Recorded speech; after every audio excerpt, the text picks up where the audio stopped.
In this module, we're going to talk about how you can support and retain your GPs.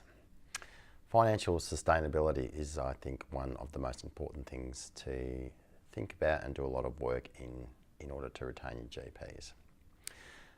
We have done some work at Headspace National looking at the range of incomes that GPs can generate in Headspace centres, and then there's quite considerable variance, which I think is partly driven by the way that GPs work, but will also be dependent on some of the other factors that we'll talk about here. So one of the important things to think about is the appointments, how you structure the GP's time. So the length, so that you can got to balance people not showing up, so non-attenders, with the GP seeing enough people so that they're able to generate a reasonable income. So so GPs will vary a lot in how they want to do this. Personally, I've tried a number of different ways of setting the appointment lengths, and so initially, an hour or 45 minutes for young people's first presentation, 30 minutes for reviews, or even in some centres they've done 20 minutes for everyone, whether they're new or a repeat. So in terms of my personal trial with that, I settled on 30 minutes for everyone. And the reason for not having a very long appointment for new people is that they're the ones who are most likely not to show. So if they don't show, you're at risk of having a great big gap in your booking sheet. So that's important to find out.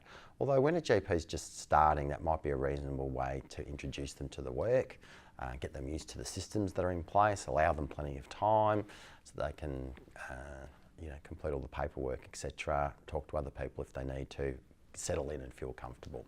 But it's important to engage the GP in how they want that to work. The other important thing about appointments is having really robust systems to manage non-attenders. So it'll be SMS reminders is what most centres do.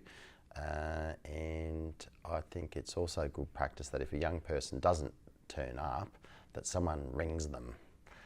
And this might be the GP or it might be reception staff, just to say, look, sorry, you haven't shown up today, and we'd encourage you to rebook in, or hopefully get onto them and see if they want to rebook in. It might be that they've decided not to follow through, and that's fine. At least you know what's happened.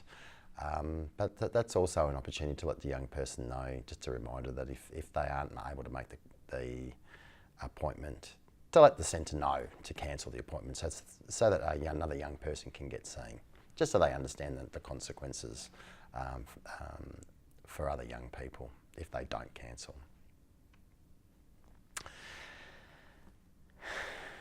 The other...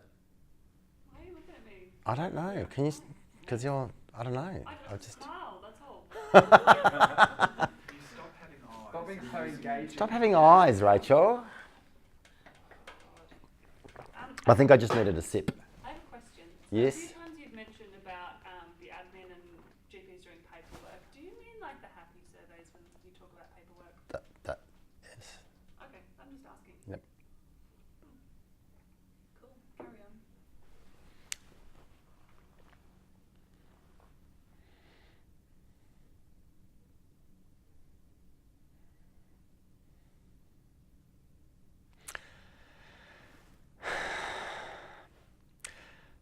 The other factor that will affect the financial sustainability is what the GP is billing, so in terms of MBS item numbers. So it's really important that, because GPs can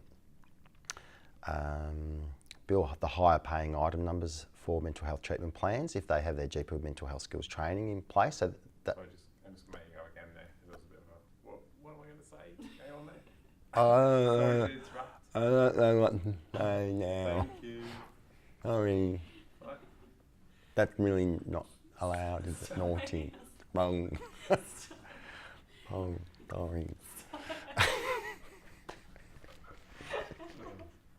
Makes it very difficult for us to maintain a composure when you're being funny. Because if All we right. start laughing, then you're going to start laughing. Okay. So All right. stop provoking us. Don't provoke. Don't provoke.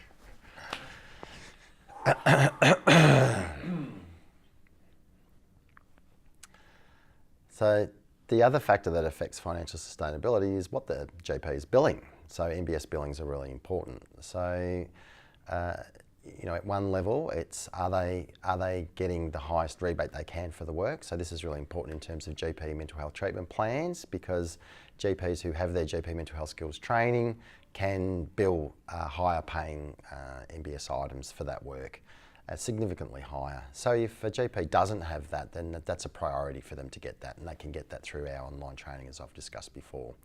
Then the other thing is really important is that GPs will usually do more than one thing in a session. This is classic thing that GPs do. So for example, they might do a mental health review, and then they might also do a physical health problem. So they might do an STI screen or something like that. Now, often in general practice, the GP, if they're privately billing, won't bill both of those things because it would be too much. So they will tend to bill for the higher paying thing, and if there's a smaller piece of work that's done, they won't. But in the heads, Oh, didn't hear that.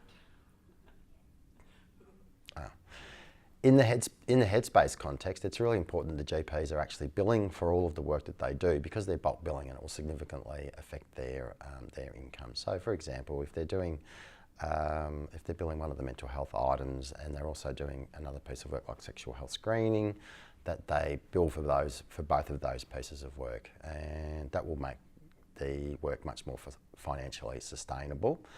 Although it is really important that the GP clearly documents against every item number that they're billing. So they have to, bill around whatever the mental health item was, and then some documentation around whatever the other item number was as well, and then that will be allowable under Medicare.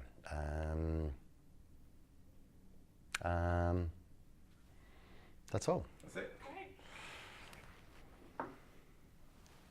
And then we've got this slide here.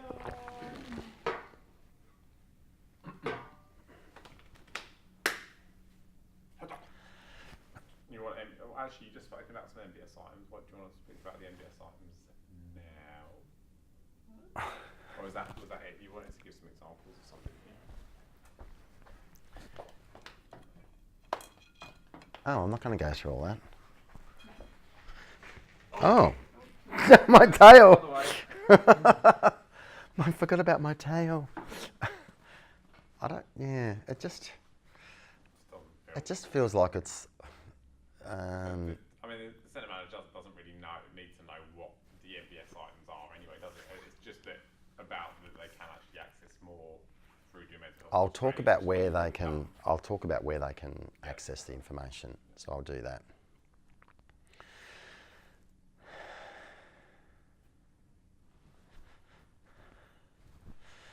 In terms of accessing information about the MBS items, either as a practice manager, a centre manager, to think about this issue, or for GPs, or to give the information to GPs to point them in the right direction, there's a couple of really helpful sources of information.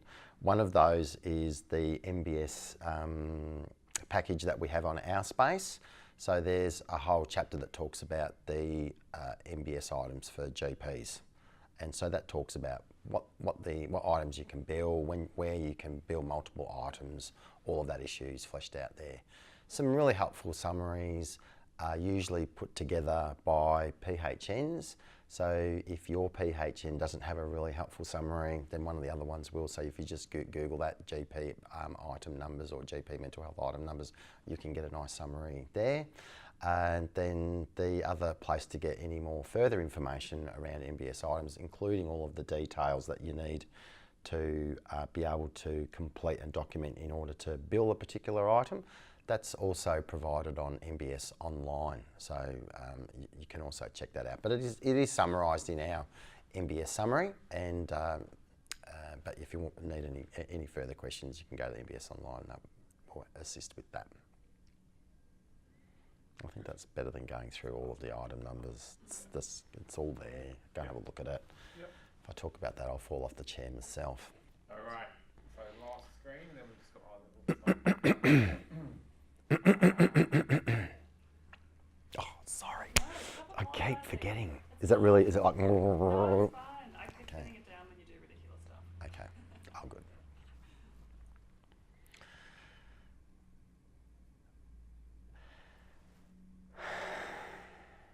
So, in terms of retaining GPs, it's really important to do some ongoing monitoring of the situation. So meet with your GP regularly. This is so key.